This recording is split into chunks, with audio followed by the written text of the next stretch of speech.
अस्सलाम वालेकुम viewers, this is Jawad and welcome back to another video. तो आज की इस वीडियो में मैं आपको रिलेटिव मार्किंग के बारे में बताऊंगा, जो यहाँ पे मैंने आपके साथ एक और वीडियो में डिस्कस की है, grading scheme of federal board. तो ग्रेडिंग स्कीम के बाद जो है ये ग्रेडिंग स्कीम वाली वीडियो आपने देखनी है कि फेडरल बोर्ड आपको ग्रेड कैसे करता है। ये 2022 है। अभी जो 2023 में एक नया फेडरल बोर्ड एक बहुत जिद्दत लाने वाला है, एक इनकलाब लाने वाला है, वो है रिलेटिव मार्किंग, जो कि अभी तक फेडरल बोर्ड ने सिर्फ एक दो इंटरव्यूज़ में उसकी आपको झलक बताई है, लेकिन 2023 से ये इम्प्लीमेंट होने जा रही है। ये इसमें और ट्रेडिशनल जो है मार्किंग, उसमें क्या फ़र्क है, एब्सोलूट मार्किंग उसको कहते हैं। एब्सोलूट मार्किंग की वीडियो ये है जो 2022 वाली है, इसको पहले लाजमी देख लीजिएगा और चैनल को नीचे जल्दी से सब्सक्राइब करो ताकि वीडियो को स्टार्ट करें। तो चलो वीडियो को स्टार्ट ले लेते हैं। तो यहाँ पे हमारे जो पुराने सिस्टम है ग्रेडिंग के, यहाँ पे बच्चे क्या हो जाते थे, जो 33% से नीचे वाले हैं वो फेल हो जाते थे। और रिलेटिव मार्किंग में आपके रिपोर्ट कार्ड पे नंबर गायब हो जाएंगे और ग्रेड्स आ जाएंगे। मैथ में आपका अलग से ग्रेड होगा, इंग्लिश में अलग से होगा, साइंस में अलग से, हिस्ट्री में अलग से, और टोटल एवरेज आपका अलग से ग्रेड होगा कि आप ग्रेड कौन से में पास हुए हैं। तो ये फेडरल बोर्ड की तरफ से नहायत ही अच्छा इनिशिएटिव लिया गया है और इसके प्रोज़ एंड कॉन्स आपको बताऊंगा। तो चलें वर्ड फाइल पे चलते हैं जो कि मैंने आपके लिए बनाई है, घंटा लगा के इसको सारा, ताकि आपको हर चीज़ समझ आ जाए। तो एब्सोलूट ग्रेडिंग क्या है? एब्सोलूट ग्रेडिंग के लिए वीडियो एक लाजमी देख लेना, मैंने आपको ऑलरेडी बता चुका हूँ। तो इसमें यह है कि the first kind of system is called absolute grading, जो कि फेडरल बोर्ड पहले से अपना रहा है। In this system each point value is assigned a letter grade. तो हमें क्या किया जाता है, जिस तरह 90 से लेकर 100 तक के वाले बच्चों के लिए क्या ए ग्रेड है, इस तरह 80 से 89 तक के लिए बी है और ये एफ़ है। ये फेडरल बोर्ड का एग्जैक्ट तो नहीं है, एग्जैक्ट इस वीडियो में जो मैं आपको दिखा रहा हूँ। तो बाकी ऐसे आपको समझाने के लिए बता रहा हूँ। This is the system that most students in the primary school are under. तो ये प्राइमरी स्कूल जिस तरह 9-10 वाले हैं और 8-9 छोटे स्कूलों में भी ये होता है। Absolute grading involves the teacher specifying the standards of performance. For example, a common grading scale is this.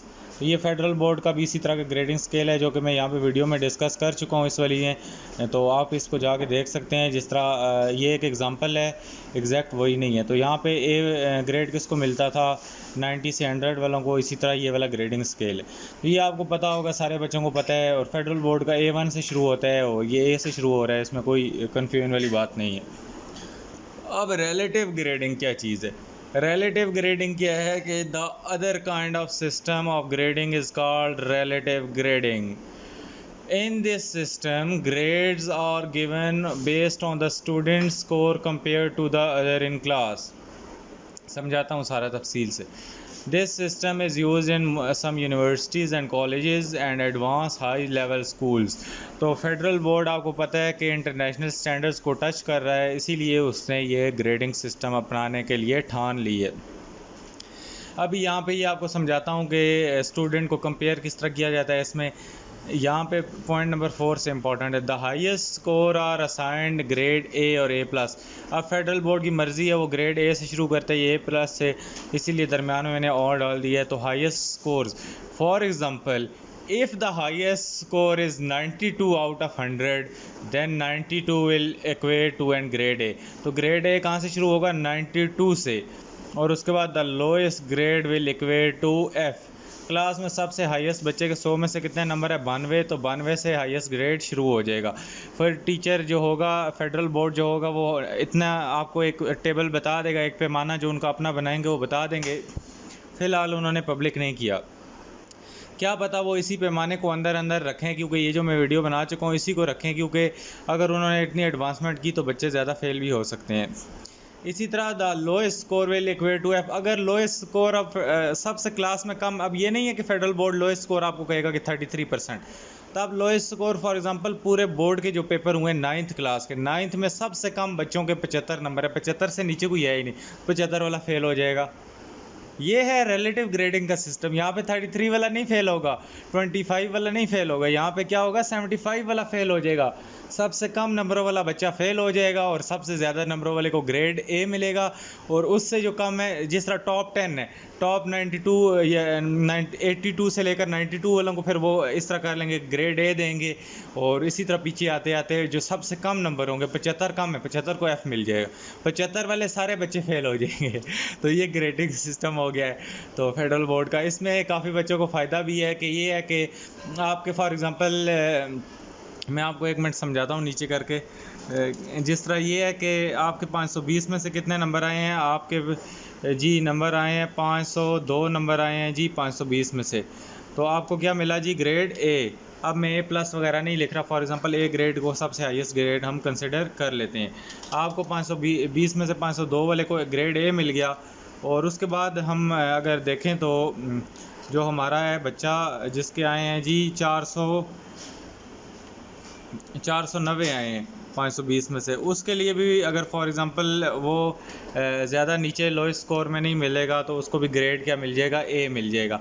यहाँ पे आपको आपके नंबर नहीं दिखाए जाएंगे। एक बात आप कान खोल के सुन लें कि आपको आपके नंबर नहीं दिखाए जाएंगे, आपको ग्रेड, दोनों बच्चों का ग्रेड ए होगा। कोई ये नहीं कह सकेगा यार मेरे तो 520 में से 502 आए हैं, तो 490 वाला बेचारा अंदर अंदर कह रहा होगा यार 500 टच कर जाते तो क्या हो जाता। नंबर आपको दिखाई नहीं जाएंगे, दोनों का ग्रेड ए होगा, दोनों खुश, यार मेरा भी ग्रेड है, हाँ भाई तेरा कितना है, मेरा भी ग्रेड है। तो इस तरह ग्रेड ए की भी लाइनें लग जाएंगी, ग्रेड बी की भी, ग्रेड सी की भी। तो इसमें से जो नंबर रेस है, नंबर रेस हमारे पास क्या हो जाएगी, ख़त्म हो जाएगी। तो पहले ये आगे पढ़ लेता हूँ, फिर आपको ये मैं इसके जो अपने मैंने पॉइंट्स हैं वो आपको दोबारा लिख के बता दूंगा। It is also very possible for a student to receive A when they don't really understand material at all। अब वही बात है जिस तरह 490 वाला मैंने आपको ऊपर समझाया कि 490 वाले बच्चे को भी ग्रेड ए मिल जाएगा और 520 वाले को भी ग्रेड ए मिल जाएगा। तो इसका मतलब है कि आपको अगर ज़्यादा समझ नहीं आई, आपके नंबर थोड़े 20-30 नंबर कम है, तो आपको ग्रेड ए मिलेगा। इससे ये नहीं ज़ाहिर होगा कि आपको सारा समझ नहीं भी आया तो फिर भी ग्रेड ए मिलेगा। For example a test worth of 100 point, 100 नंबरों का टेस्ट है, उसमें से सबसे हाईएस्ट नंबर क्लास में कितने आ गए, फेडरल बोर्ड में पेपर हुए 100 नंबरों के पेपर में मैक्सिमम मार्क्स 3 आ गए, 30 आ गए, तो क्या हो जाएगा, then it would mean that 30 is an grade A. तो 30 वाले बच्चे को ग्रेड ए मिलेगा, वो फेल नहीं होगा। वैसे तो 33% वाले फार्मूले में वो फेल है, 30% वाले को या उसका ग्रेड एफ आ सकता है या ई आ सकता है, तो यहाँ पे ग्रेड ए आएगा। But does scoring 30 out of 100 mean that student has understood the material? Probably not। इसका ये मतलब है जो 100 में से 30 ले रहा है, जाहिर बात है उसको कुछ आता जाता तो नहीं है, थोड़ी बहुत उसकी तैयारी है, लेकिन सबसे हाईएस्ट ही 30 है तो ग्रेड ए मिलेगा। इससे ये चीज़ भी ख़त्म हो जाएगी। ये आपके लिए फ़ायदे वाली बात है, सुन लो इसको गौर से। It is also possible for a student to receive F even though they have good grasp in material. अभी सुनो, इसका नुकसान भी तो है ना साथ में। If the lowest score is 90 of the 100, अब क्लास में टेस्ट हुआ है, फॉर एग्जांपल फेडरल बोर्ड का टेस्ट हुआ है, पेपर हुआ है 100, सबसे कम बच्चों के नंबर सारों के 97, 98, फॉर एग्जांपल हमारा इस्लामियात का पेपर 100 का हो जाता है या 50 का हो जाता है, तो 100 में से सारों के 97, 98, 97, 98 की लाइनें लगी हैं, फिर 95 वाले आते हैं, फिर 94, 93 वाले, सबसे कम 90 है, 90 से नीचे कोई नहीं है, तो 90 वाला क्या हो जाएगा, फेल हो जाएगा। वाह यार ये क्या हो गया, बच्चे कहेंगे ये क्या बात। तो जब ऊपर वो मुफ्त में मज़े ले रहे थे, जब सारों के 30 आ गए तो तब आपको ग्रेड ए मिल गया, तो यहाँ पे जब 90 आएंगे तो फेल ही हो जाओगे ना। तो इसलिए कंपटीशन है, ये आपके लिए बेनिफिट ही बेनिफिट होगा, इसका आपको नुकसान नहीं होगा। मैं बताऊँगा क्यों नहीं होगा, ये पाकिस्तान में क्योंकि इम्प्लीमेंट होने जा रहा है ना। In these instances you have to ask yourself, is this a fair letter grade for this student. अब देखो फेडरल बोर्ड ये भी कर सकता है, टॉप 10 स्टूडेंट्स को क्या करेगा, ग्रेड ए देगा। अब इसमें से 520 में से 519 वाले भी होंगे और 490 वाले भी होंगे। टॉप 10 जाहिर बात है सारे 520 वाले तो नहीं होते, 2-3 बच्चे होते हैं 519 18 वाले, फिर 400 की लाइनों में आते हैं, तो सारों को ग्रेड ए मिलेगा। आपको नंबर दिखाई नहीं जाएंगे, number game will be ended. तो उसके बाद नेक्स्ट 25% वाले बच्चों को क्या मिल सकता है, ग्रेड बी मिल सकता है। इस तरह दरमियानी जो 30% बच्चे हैं, उस तरह अगले जो उससे नीचे 25% रह गए तो उनको क्या मिल जाएगा जी, ग्रेड डी मिलेगा। और बॉटम 10 जो सबसे आखिरी लाइन में 10% बच्चे बच के तो उनको क्या कर देंगे, फेल कर देंगे।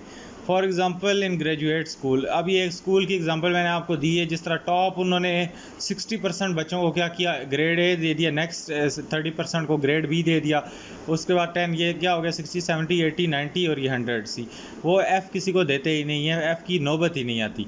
लेकिन यहाँ पे अब अगर फॉर एग्ज़ाम्पल हम इसको कर देते हैं नेक्स्ट टॉप, इन्होंने टॉप इसको हम कर देते हैं 50% बच्चों को वो ए दे देंगे, और उसके बाद यहाँ पे बी कितने बच्चों को दे देंगे 20% को, ये हो गया 70 हो गया, और ये 80 हो गया। और एफ़ कितने आखिरी जो 10% बचे हैं उनको, कभी ये नहीं हो सकता कि F should never happen, F happen होगा ही होगा और 10% आखिरी बच्चे फेल हो जाएंगे।